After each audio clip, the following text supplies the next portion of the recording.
Bismillahirrahmanirrahim.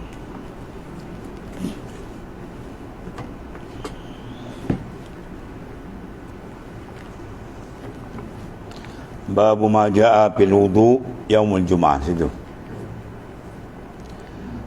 Masalah 62 yang datang ia pada menyatakan air sembahyang ini wudu pada hari Jumaat. Ya saudara, kepada hadis yang akan datang ini menunjukkan memadai wudu sahaja dengan tidak mandi. Maka hadisnya dikeluarkan oleh Imam Tirmizi begini: An Samurah ibn Jundub al-Junadah qala Rasulullah sallallahu alaihi wasallam, man tawadda'a yaumal jum'ah fabiha wa ni'mat, wa man igtasala fal ghuslu afdal. Hadisun hasan.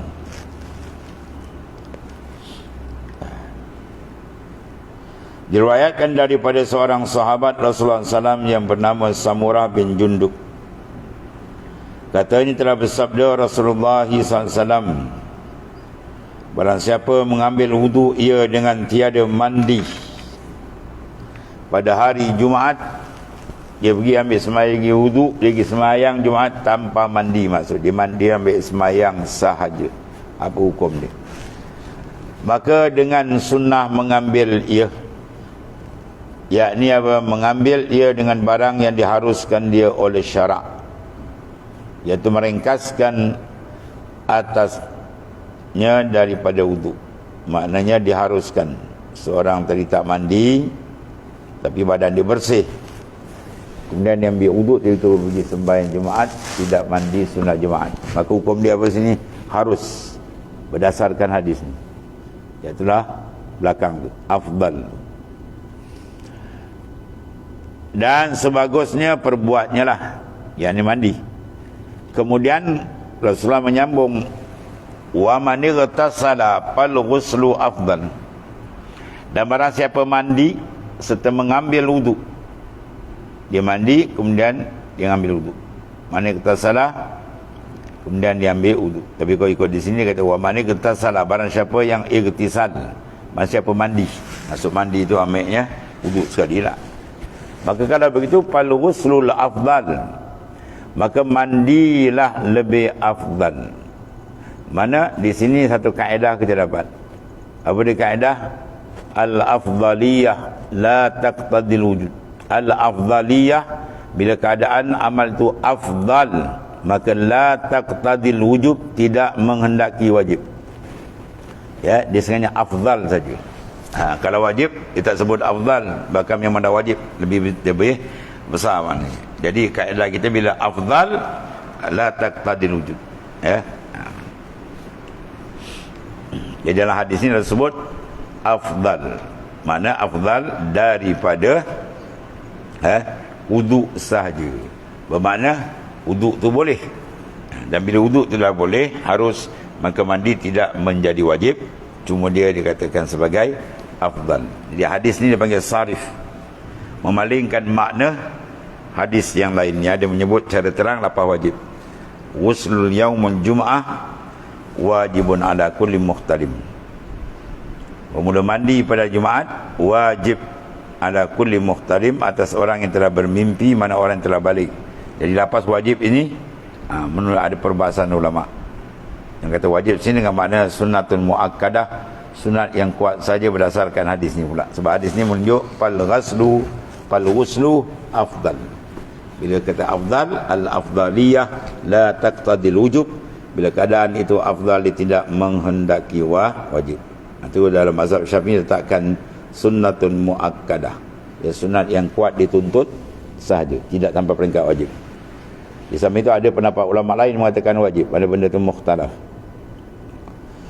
Dalam masalah 463, Jumaat itu memadakan dengan wudu dan tiada mandi. Kata Abu Isa, dan bermula amal atas hadis dalam masalah 462 itu.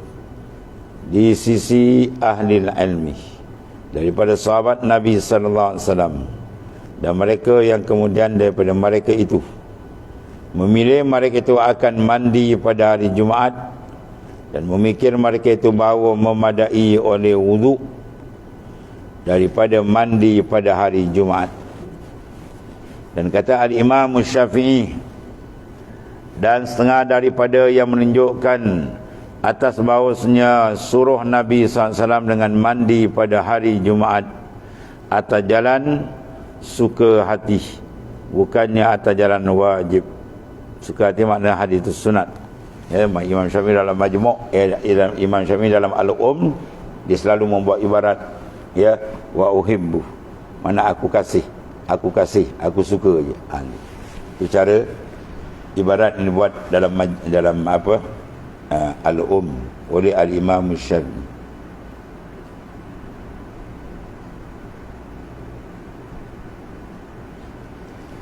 Ya, atas jalan suka, bukan atas jalan wajib. Ialah hadis Umar ibn Khattab.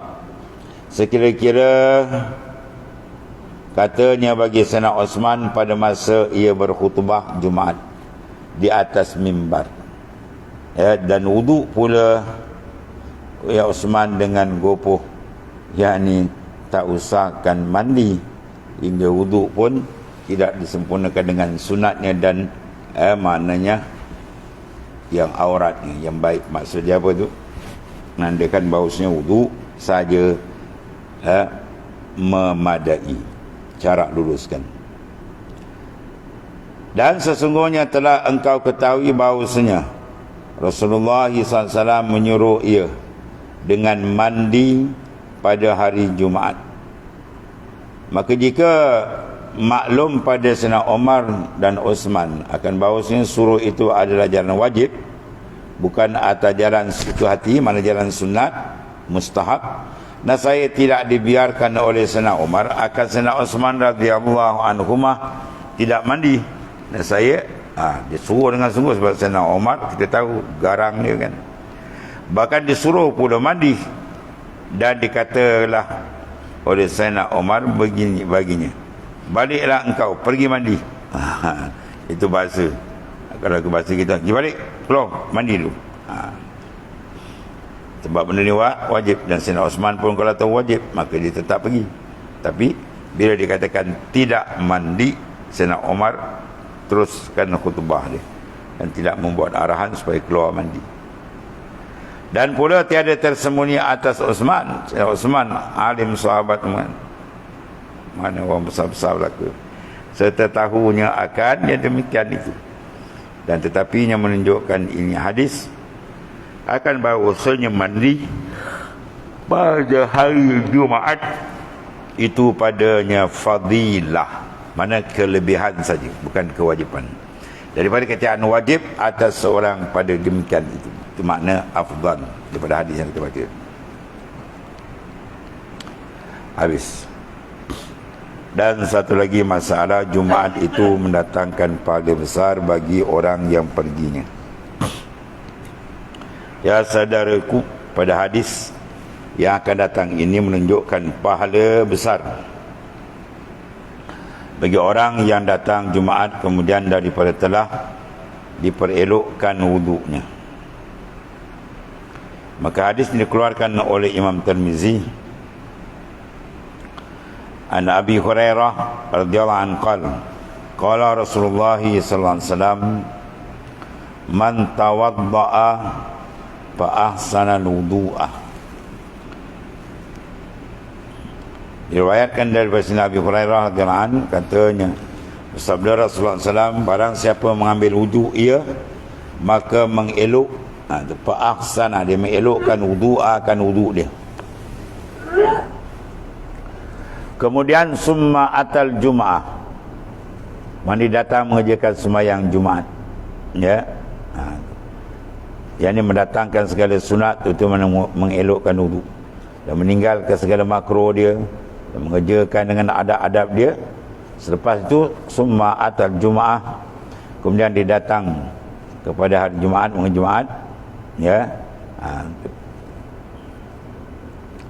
padana wastama'a wa ansata ghufira lahu ma bainahu wa bainal Jumaah.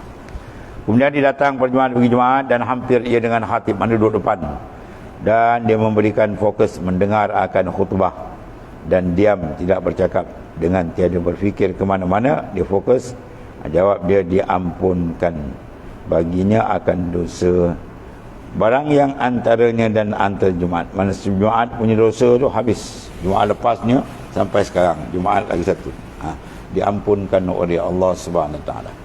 Jadi maknanya hadis ni elok diamalkan. Siapa yang betulkan wuduk dengan baik, kemudian dia datang pada Jumaat, ya, duduk saat depan untuk mendengar khutbah. Awal datanglah Jumaat, ya.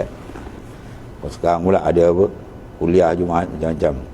Dia datang dengan betul ikhlas kerana Ta'ala, maka pahala dia amat besar disediakan oleh Allah Ta'ala. Satu Jumaat punya dosa yang kecil diampunkan oleh Ta'ala. Sebab dosa yang diampun dosa kecil, ada dosa besar dia kena bertaubat.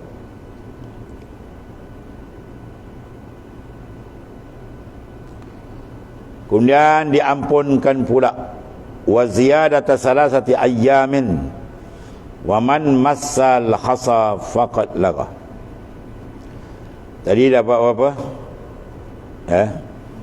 Diberikan satu Jumaat 7 hari. Kemudian ditambah lagi pula. Ya, ditambah lagi. Ya itulah dalam hadis ini disebut wa ziyadata salasati ayyam. Ziyadata salati ayam, tambah 3 hari. Diampunkan baginya dosa barang yang antaranya dan antar Jumaat yang di hadapannya, dan lebih lagi 3 10 hari. Yang ini diampunkan Ta'ala akan dosanya 10 hari. Kemudian daripada Jumaat yang dipergikan sebagai tersebut dalam hadis. Kemudian sekiranya datang ke masjid itu berpaling daripada mendengar khutbah, dia datang, ya, tapi dia tak dengar khutbah, walaupun sedikit, campur Arab pula. Walau kana, kalau adalah ia, dia bermain tu sikit je, memang nak batu je. Dulu ada pasir kan, kalau main kapit, kuih kapit, dia tak dengar khutbah, ya. Kapit pula dapat kapit baru kan. Tukar kiblat lama tak betul. Dia kuih mahal kapit ni. Ni berapa puluh ribu. Tu imam baca khutbah tadi dengar. Dulu dia main anak batu, ya, bermain mana tadi, seperti menyentuh bermain-main pasir atau mencubit-cubit tikar masjid, kapit-kapit, dan memain bulunya. Kapit mahal ini. Maka sudahlah hilang fadilat Jumaat dengan dalil sabda Rasulullah, wa man masal hasa, barang siapa yang menyentuh akan hasa, mana anak batu, pakat lara, maka kosong Jumaat dia. Ya, Jumaat tu sah, pahala Jumaat tu habis kosong, fadilat dia pun habis. Dan barang siapa menyentuh ia akan anak batu dalam, ya, umpama Masjidil Haram, dan tidak berhadap dengan sebulat hati mendengar khutbah, maka sungguhnya tiada dapat baginya fadilat Jumaat itu, kerana menyalahi ia akan daripada pengajaran syarak, pengajaran daripada hadis Nabi SAW, ya, dengan suruh dan suruhnya. Habis. Kurang kata misalnya hadis hasan lagi sahih, mana sah ihtijaj, sah berhujah dengan dia, dan telah dikeluarkan dia oleh Imam Muslim di dalam sahihnya. Dan masalah 465 wallah. Sadaqah Rasulullah. Ya. Apa dia?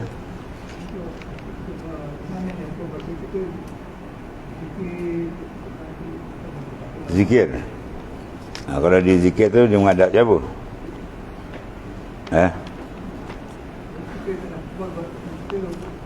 Zikir tu dia menghadap siapa? Menghadap Allah besar. Ya, zikir. Kita semayang pun untuk zikir, khutbah pun untuk zikir, untuk mengingati Allah Ta'ala. Tapi jangan sampai dia tak ambil perhatian, ya. Telinga dia dengar lah khutbah dalam jalan, ya. Zikir Allah tak ada masalah, ya. Bismillahirrahmanirrahim. Alhamdulillah Sayyidina wa Maulana Muhammadin Allahumma ighfir lana ya Rabb masalkan. Inna khaira kulluhu bidu anta bina. Alhamdulillah. Subhanakallah.